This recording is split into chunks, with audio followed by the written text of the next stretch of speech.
Welcome to NSTV news. నేను సౌజన్య. ముందుగా ముఖ్యాంశాలు. జిల్లాల్లో భారీ వర్షాలు, వరదలు సంభవించినప్పుడు ఎలాంటి ఆస్తి, ప్రాణ నష్టం జరగకుండా ప్రజలను అప్రమత్తం చేయాలని జిల్లా కలెక్టర్ అభిలాష అభినవ్ ఎన్డీఎఫ్ఆర్ బృందాలకు సూచించారు. బుధవారం చింద్రోలి సమీపంలో మైనారిటీ పాఠశాలలో ఎన్డీఆర్ఎఫ్ బృందం విపత్తు నిర్వహణ శిక్షణ కార్యక్రమాలు, సహాయక చర్యలు, ప్రజల్లో అవగాహన కల్పించే విన్యాసాలను కలెక్టర్ పరిశీలించి బృందాల పనితీరును అభినందించారు. వారి వద్ద ఉన్న ఆధునిక పరికరాలు, వాటి వినియోగం గురించి అధికారుల నుండి వివరాలు తెలుసుకున్నారు.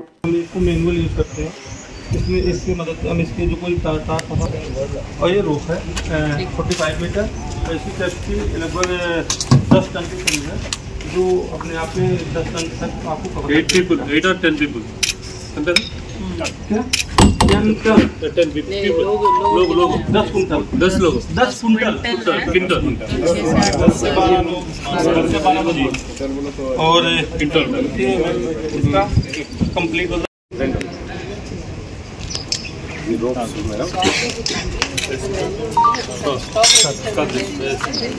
ఇవి రోప్స్ మీ దగ్గర పర్మనెంట్ కదా పర్చేస్ చేశారు పర్మనెంట్ ఇవి రోప్స్ ఇవి చాలా ఇప్పుడు ఈ రోప్ ఎట్లా రెస్క్యూ పర్పస్ ఇప్పుడు ఆ ప్లేస్లో ఒక క్యాండిడేట్ ఉందనుకోండి, దీన్ని ఒక ఎండుకు గట్టి ఈ ఎండుకు గట్టిన వాటర్లో మనం ఈ రోప్ను పట్టుకొని సపోర్ట్ దొరుకుతుంది, పోయి అక్కడికి క్యాండిడేట్ అనేది పట్టుకొని రావాలి. అట్లా దాని రెస్క్యూ పర్పస్ ఉంటుంది. దీన్ని ట్రైనింగ్ ఇవ్వాలండి. మూడు ఎట్టు కడతారు చాలా ఉంటాయి రకరకాల. इसको 3 एंगल में लगा सकते हैं. एक को 45 डिग्री का एंगल लगा सकते हैं नॉर्मली. ऐसे अगर हम रखेंगे तो 45 डिग्री के एंगल में हम ब्रेक को उठा, और उसके बाद में सेकेंड है 65 डिग्री का. 65 के लिए हम ऐसे लगाएंगे. ऐसे 65 डिग्री में कोई हमने लोड उठाना ऐसे यूज कर लेंगे. लास्ट में 85 डिग्री के लिए हमने इसको ऐसे रखना चाहिए, क्योंकि इसमें थोड़ा सा बेस को पहले स्टेबल करना है. बेस को स्टेबल करने के बाद में ये हमारा 25 डिग्री का విపరీతంగా వర్షం వల్ల చాలా చోట ఫ్లడ్స్ చూడడం జరిగింది. మేజర్గా మన జిల్లాలో కడెం దస్తూరాబాద్ బందీ area, Nirmal urban, JNR colony plus Mudhol ఏరియాలో వచ్చిన ఎస్ఆర్ఎస్పీ బ్యాక్ వాటర్స్ గడ్డెన్వాగు ప్రాజెక్టు వల్ల, స్వర్ణ రివర్ ప్రాజెక్ట్ వల్ల కొన్ని ఏరియాస్ ప్రతి సంవత్సరం అఫెక్ట్ అవుతుంది. ఏదో ప్రమాదం జరగకుండా చూడాలి, అది మన బాధ్యత. కాబట్టి మన జిల్లా ప్రశాసన కూడా రెడీ ఉన్నారు. జిల్లా అడ్మినిస్ట్రేషన్ అందరూ ఆఫీసర్స్కి ట్రైనింగ్ ఇవ్వడం జరిగింది. మన జిల్లాలో ప్రత్యేకంగా ఒక ఫ్లడ్ మాన్యువల్ కూడా తయారు చేయడం జరిగింది.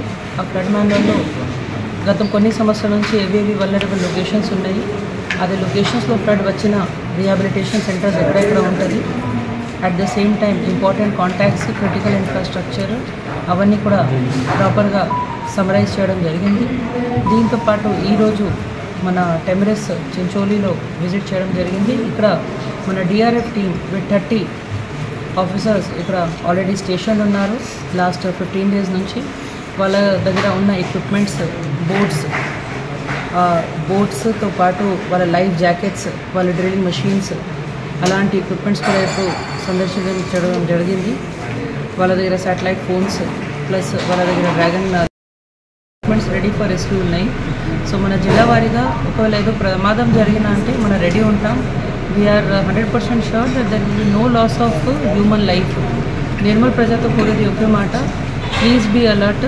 మన ఒక జిల్లాలో ఒక ఛానల్ కూడా ఏర్పాటు చేయడం జరిగింది. మన ట్విట్టర్ హ్యాండిల్లో కూడా మనం ఎప్పుడు మాన్సూన్ ప్రిడిక్షన్ కూడా ఇస్తూనే ఉన్నాము. Please be in touch. And ఎప్పుడైనా ఏదో ఇష్యూ ఉంటే మనం ఇప్పుడు అడ్వాన్స్గా కూడా ఇంటిమేషన్ ఇవ్వడం జరుగుతుంది. అప్పుడు ఏదో ఇష్యూ ఉన్నా మన జిల్లాలో ఒక స్పెసిఫిక్గా కంట్రోల్ రూమ్ కూడా ఏర్పాటు చేయడం జరిగింది. So district administration side we are taking all the measures and citizens are requested to stay connected. We are very thankful to DRF team also. వాళ్ళు ఇక్కడ లాస్ట్ 15 డేస్ నుంచి ఆల్ ఎక్సర్సైజెస్ చేస్తున్నారు. ప్లస్ ఇప్పుడు వాళ్ళు 2 మండల్స్ సొంతంగా అక్కడ ఉన్న ఏరియాస్ కూడా ఫెమిలరైజేషన్ ఎక్సర్సైజ్ అన్నమాట, అది చేయడం జరిగింది. దీంట్లో ఏమవుతుంది అంటే వాళ్ళు ఆఫీసర్స్ ఆ లోకల్ పీపుల్తో మాట్లాడి ఏదో ఫ్లడ్ సిచ్యువేషన్లో వాళ్ళు ఎట్లా రియాక్ట్ అవ్వాలి, ఎవరికి ఫోన్ చేయాలి, అవన్నీ వాళ్ళు ప్రిపేర్ చేస్తారు. ఇది బేసిక్